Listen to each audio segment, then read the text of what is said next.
Hindi na napicturean guys yung iba. Nakuha na. Mamaya ulit gagawa. Kasi may mga order yan. Tapos para bukas gagawa siya ulit.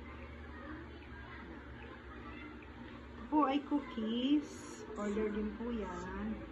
Ayan na po yung lalagyan.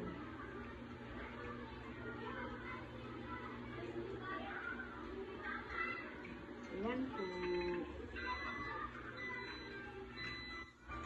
May natira pa pong tatlo. Maggagawa pa po ng tube.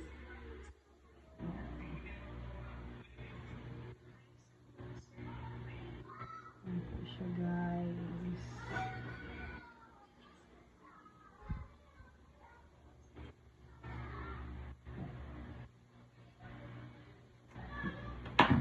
Naggawa po siya ng 30 plus. Hindi na po napicturean yung iba.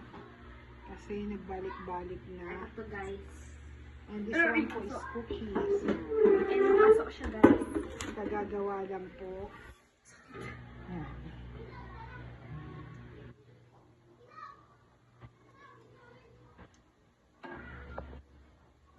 Kasama po yan sa order.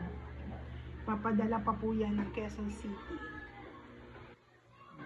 Ayan siya guys.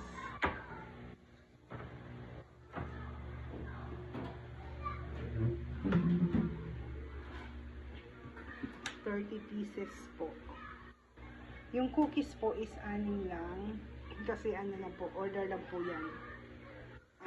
Usually po ginagawa niya ang cookies sa school. Para sa school. Doon po niya yung binibenta. Tsaka ito. Yan, mga order.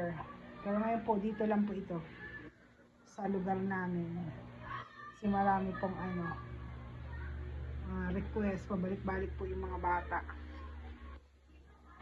Ayan po siya guys.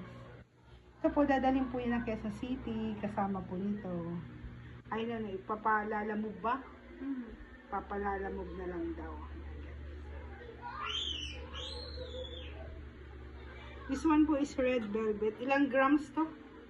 85 to 100 grams. 85 to 100 grams daw po yan. Kaya po siya malalaki. Kasi yun po ay ang request po. Yan.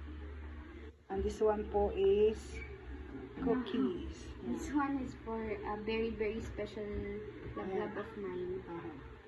Yan. I don't sell this online. I only sell these. Ay, itong